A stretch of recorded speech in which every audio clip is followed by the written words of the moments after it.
Sugar patients chapati రోటీ కాకుండా సంతృప్తిగా rice కూడా తినవచ్చు. Doctor rice, sugar free rice, doctor rice, diabetic rice, sugar పెంచని బియ్యం, డాక్టర్ రైస్. హాస్పిటల్ పదిని నేను ఇంట్లో ఉన్నాం. ఇంట్లో కరెంట్ పోయింది. కరెంట్ పోతే బయటకు వచ్చి చిన్నపిల్లకి పాలు పడుతున్నాం. పాలు పడితే అక్కడికో గొడవ అయిందంటే అక్కడ పార్టీలోని ఆయి మా ఇంటి ముందుకు వచ్చి కొట్టుకుంటారు. మా ఇంటి ముందుకు వచ్చి కొట్టుకున్నాం. మేము అందులో కలలేదు, గేట్లు వేసేసుకున్నాం. గేట్లు వేసుకొని కరెంట్ పోతే బయట దెబ్బలు కూడా మనకి ఇది ఉంది, మంచం అని చిన్నపిల్లకి పాలు పడుతున్నాం. పాలు పడుతుంటే రాయలు వచ్చేస్తున్నాయి. ఈ రాయలు వచ్చేస్తున్నాయి మంచిగా అది మొండో నేను నాలుకెళ్ళి నాలుగు వేసేసుకున్నాం. నాలుగు వేసేసుకున్న తర్వాత మావి పవిని ముచ్చాలి, ఆర్మీ ముచ్చాలి, పోలోచలు ఫోన్లు చేసాలి. పోలోచలు ఫోన్లు చేసిన తర్వాత నోట్లు వేసుకుంటే మాకు ఒక గేట్లు ఈ గేట్లు ఆ గేట్లు బయటని పడేసాలి. 2 నత్తల రూపాయలు బెండి చెదగొట్టేసాలి, అద్దాలు చెదగొట్టేసాలి, ఇంట్లో బీరువాలు చెదగొట్టేసాలి. తిరగొట్టిన మా బాత్రూమ్లలో నెంబర్ నోట్లు వేసుకొని దాగిడిపోయిన తర్వాత ఫోన్ మన ఫోన్ 73 సార్లతో ఫోన్ కొట్టాం. పోలోచలు వస్తాలి, మమ్మల్ని ఎందుకు ఉంచాలండి? మేము ఎందుకో అని పోలోచలు తీసుకెళ్ళి మా పిల్లలు ఏమి తప్పు చేయలేని వాళ్ళు, మా చెడుమాలకు ఉన్నాను మమ్మల్ని తీసుకెళ్ళి మా పిల్లల్ని మా ముచ్చాలు అట్టుకెళ్ళి ఇల్లు ఆడేశారండి. మాకు న్యాయం చేయండి 10,000 మీరు అందరినీ. మా పిల్లోడికి జాబ్ వచ్చిందండి, సన్నీలో చేయప్పుడే వచ్చాడండి నా కొడుకు. మా అయ్యి పక్కలో నాన్నాడు, మా కొడుకు నాన్నాడు, మా ఆర్మీ మమ్మల్ని పెంచుతున్నాడండి. నాన్నాడు చదివించి నా కొడుకుని చదివించి పక్కల్లో పెట్టుకొని బువ్వు తినిపోతున్నాడు నా కొడుకు. పంజాబ్ అటెండర్లో జాబ్ చేస్తున్నారు. మేము లీవ్ అంటే మా ఊర్లో కొంచెం గ్రామదేవత పండుగ ఉంటే ఫెస్టివల్ లీవ్ కానీ వచ్చాము. ఫెస్టివల్ లీవ్కి వస్తే ఫెస్టివల్ క్యాన్సిల్ అయిందని తెలిసి మేము మండే మార్నింగ్ వెళ్ళిపోదాం అనుకున్నాం.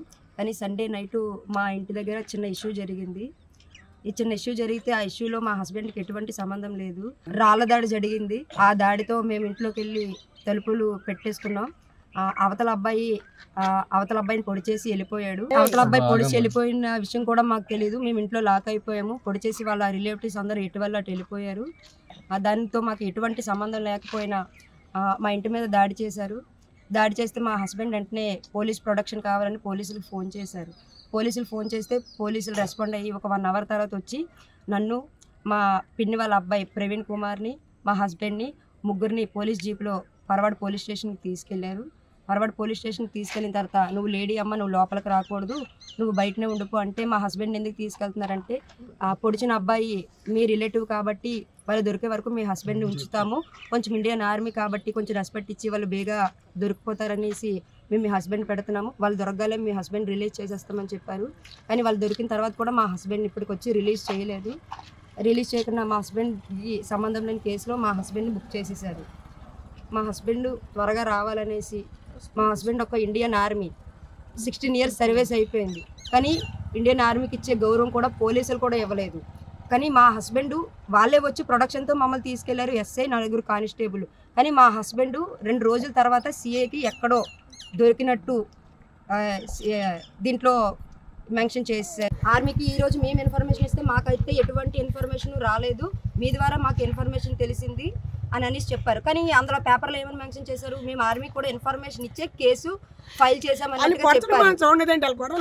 కానీ మా హస్బెండ్కి అయితే ఎటువంటి ఫిర్యాదు అటువైపు ఇటు నుంచి అటు వెళ్ళలేదనేసి అక్కడ నుంచి చెప్తేనే మేము ఇక్కడ ఇప్పుడు కంప్లీట్ వాల్ పెట్టమంటే ఇక్కడికి వచ్చి పెడుతున్నామండి.